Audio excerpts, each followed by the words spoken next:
So children, in this part of the video we are going to cover the key feature of the Indian Constitution.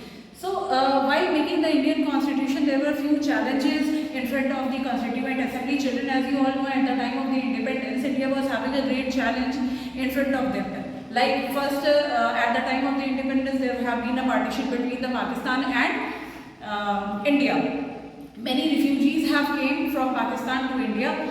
So it was a great challenge in front of the Indian constituency to provide the right to them also in our country. Secondly, we can say that India was a vast country which was being ruled by the several kings, nawabs and authorities, right? They had to bring under one nation. So it was not only just bringing them into a one nation. There was several caste people, religion people were also living in India.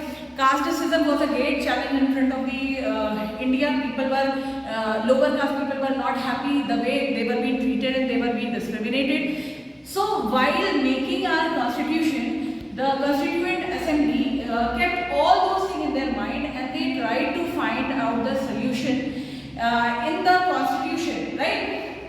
So that every section of the society which have been struggled, as you all know that for the independence, every section of the society of India have been struggled, right? So when it comes the time of the fruit, so it should also be given to everyone. So considering all these points, the Constituent Assembly mentioned a few features in our Indian Constitution which make it special. So we are going to now, children, we are going to study the first feature of the Indian Constitution, that is federalism. Federalism is, children, when we are having more than one level of the government, is known as federalism. So in India we are having the three tier of the government system. First is central government, second is state government, and third is local self-government. Local self-government, children, you have remembered that in class 6 you have studied about Panchayati Raj system and the municipal corporation. And state government, you remember that you have studied in class 7, which is Vidhan Sabha and Vidhan Parishad, you have studied under it. Now in this class we are going to study central government, right? More you will learn in the coming of the chapters. So now the next feature when we talk about it is the parliamentary form of the government, children. Parliamentary form of the government is what when people used to choose their own government, people used to choose their representatives, right? We are having universal adult franchising in India. Universal adult franchising means when all the adults, it means the person who are of 18 or above the 18 years old, irrespective their caste, gender, creed, or you can say the place of birth, they can cast their vote without any discrimination. Children, universal adult franchising, why it was being mentioned in our Indian Constitution, why it is, you can say, comes under the key feature of it. Because at the time of the struggle, it means when they were fighting for the fighting from the Britishers to get independence, they have faced, they have gone through to the situation like after it means a lot of demand, they got an electorate, they got the permission to it means stand in election, but all the people of the India were not even it means got the right to vote. At the time of voting also, they were facing the discrimination.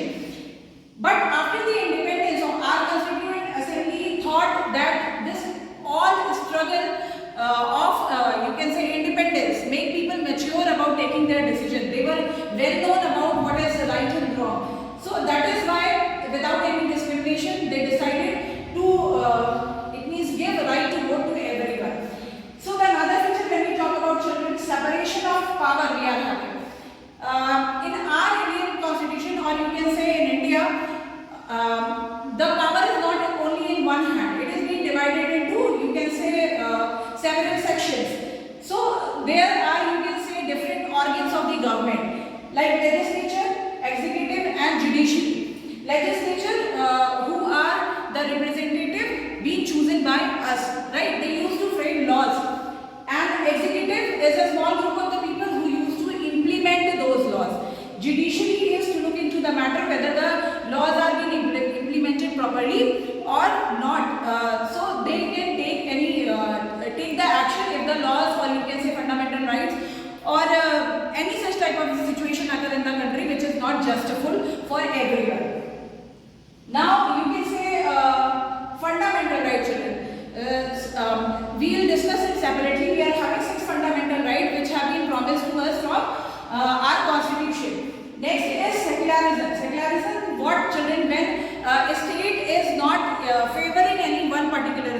with the any one particular religion.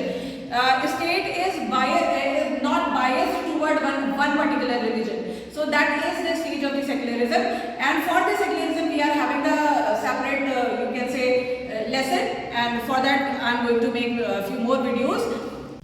Now children, we are going to study fundamental right, which are 6 in number. It protects the citizen against the arbitrary and absolute exercise of the power. Children, first fundamental right is right to equality.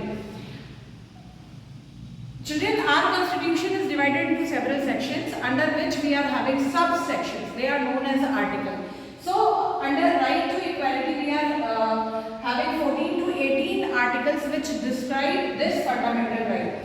Right to equality gives us right. It means every citizen is equal in front of the law. Second, everyone is having access on all the public property which we are having in India. No one can be discriminated on the basis of caste, religion, gender, or in any way, right? Everyone is having a right to be treated equally in India. Now the second is right to the freedom. Right to freedom under it means under this right we are having article 19 to 22.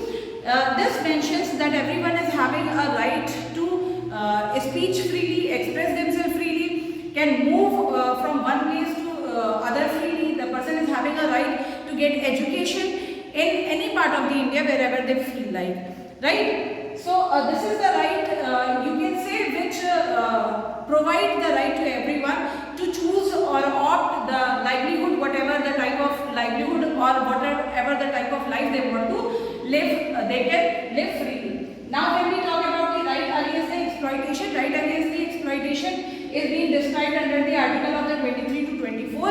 It gives us right that when anyone is being exploited can go to the court, or you can say nobody can exploit anyone on the basis of you can say sex or gender or in physical or in any manner, under which you can say that human trafficking, smuggling, these are all, or you can say child labor is restricted under it. Now the right to the freedom, when we talk about right to the freedom of the religion, in India all are free to practice their own religion in their own manner. They can interpret the religious teaching or the preaching in their own manner. If they are born in a particular religion and they are willing to opt any other religion, they are free in that case also.